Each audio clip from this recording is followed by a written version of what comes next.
So it's on the power of solitude, and my presentation will discuss what I've learned in my past 4 years at USC and how being alone versus being with people affects you. Me personally, I definitely came into college being more comfortable by myself and gaining my energy from myself, and then changing and noticing that I get energy more from drawing with being with people, and how I don't think I like that. I think I like being able to draw my energy from myself. So just realizing those changes and how that's affected me and how it can help you. So the power of solitude will open you up to 3 opportunities. It'll open you up to self-development, opportunities, and intrinsic happiness. Okay, so these pictures are when I went to Argentina over New Year's, and that was a solo trip. Went by myself to visit friends, but I went 3 days to visit the falls. Didn't see anyone. I met people along the way. I met people at the hostel, and I talked to them, but there were times when I would go hours just by myself and just exploring this place, and it was really weird for me. Has anybody done a solo trip? Yeah, okay, so you guys get the idea. For me, I was very uncomfortable. I felt like I had to talk to someone, and I would meet people and talk to them, but it's not the same. I felt like you weren't getting that deeper connection with anyone as if I had gone with my sister or someone. And seeing these beautiful waterfalls, like I just felt like I had to share my emotions with someone. And not being able to was just so weird to me because I only had myself to connect to and only had myself to express these opinions, and it was so weird. But when you're left with yourself, I think that's when you're really able to see who you are, and you don't have anyone else to bounce back ideas to. You only have yourself, and so you're not influenced by anyone else. And I think that's really important, especially today. A lot of people are more used to being with others, and there's that importance that you don't notice. In this sense, like I had no one to impress. I had no one that I had to be on my best behavior with. I had no shell, I guess. And not that I usually do, but just traveling by yourself, it opens you up to a whole different experience. And I think being content in solitude is a lot harder than we imagine it to be. So, practicing being by yourself, I think, opens you up to being real and authentic. Okay, the second openness that you expose yourself to is to opportunities. So I remember freshman year, first week, going to EBK, didn't want to go by myself. Did anybody do that? The first week of school, just to go to the cafeteria by myself. I was so scared to do that. Went with my roommates, went with my friends from high school, just made sure that I was not by myself in EBK so that no one would see me eating alone. And fast forward to this, when I went to Lisbon, I went by myself, didn't know anyone in this new country, didn't know who I was going to live with.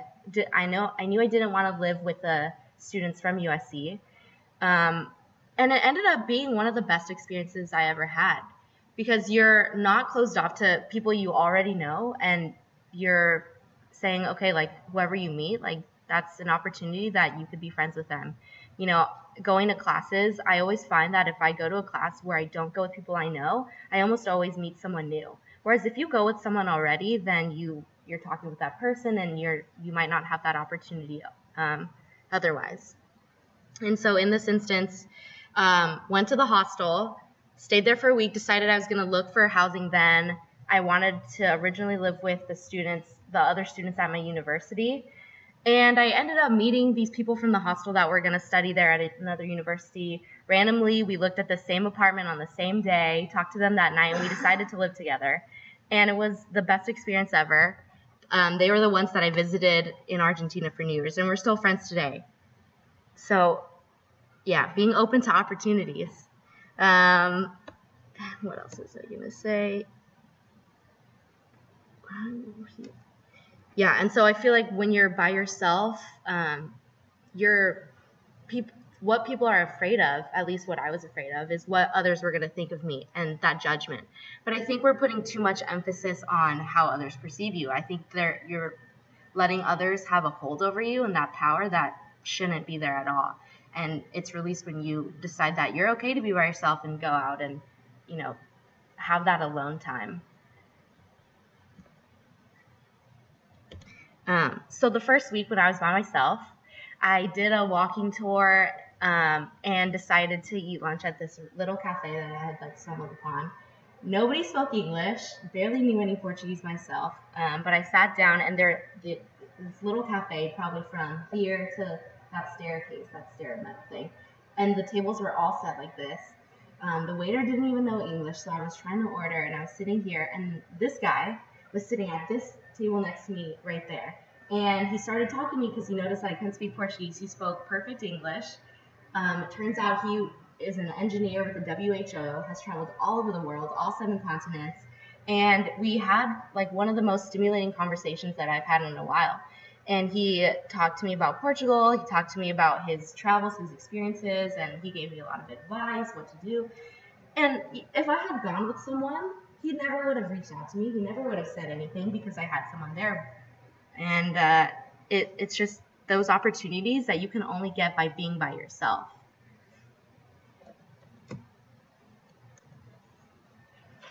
Okay, so the third opportunity you open yourself up to is intrinsic happiness. So psychologist Mihaly Csikszentmihalyi, who I learned about in my creativity class, he talks about how happiness is most likely to happen when you're in flow. Has anyone heard what flow is? Okay, it's basically like being in your groove or in the moment. And you're most happy when you're in your flow, and you are most likely to get in the flow when you're concentrating on whatever it is that you want to do. And the way that you get that, at least in my opinion, is through solitude, because you're not distracted by other people, you're not distracted by media, you're not distracted by your cell phone. You're by yourself and you're able to really just study and be in the moment. And these are 9 ways that Csikszentmihalyi talks about achieving flow. Clear goals, which means you know what you're going to do and you know what you're going to focus on. Immediate feedback means, it feels right that you're doing this. There's a good balance of challenge and skill. So it's not too easy, but it's not too hard. Action and awareness are merged. So you know that you're doing it, but it's not, your self-conscious is a little twerked, I guess you could say. Distractions are excluded from consciousness. So that's what I'm saying about being with other people or having technology constantly in your face. No worry of failure. So you're, again, with the self-consciousness. 7, same. 8, distorted sense of time. So you could do this for hours, and when you're done, you don't even realize that all that time has passed. And lastly, autotelic experience. And this is going back to intrinsic happiness. So personally, I think you're most happy when you're motivated intrinsically, not by what your peers are telling you to do or not what you think you should be doing, but by things that you find happy and you do for yourself. And this, so this relates to flow and relates to creativity, and you're being completely involved with that activity that you're doing. And so I want to leave you with this quote: "The monotony and solitude of a quiet life stimulates the creative mind." And I really think that being by yourself and having that time to yourself, just thinking and reflecting, maybe you playing piano or reading a book or just writing in your journal, you're opening yourself up to a lot of different ideas, a lot of different of your own thoughts. Something that I did 2 weeks ago, I did a 24-hour technology sabbatical. So no cell phones, no internet, nothing. And I was so anxious. It was really hard, more hard than I would have liked to say. and not being able to check your phone for text messages, seeing who you're going to meet up with, couldn't use Google Maps, not checking Snapchat for who saw my Snap stories. I'm like, the feeling that I got, the anxiety, like it shouldn't be that, I shouldn't be that dependent on technology, and I should be okay with just being by myself, and yeah, just being with myself. So I challenge you guys to do this 24-hour sabbatical. If you do it, let me know how it is, if you had to give up. But I think it's really interesting, and you would learn a lot about yourself. So thank you. Do you guys have any questions?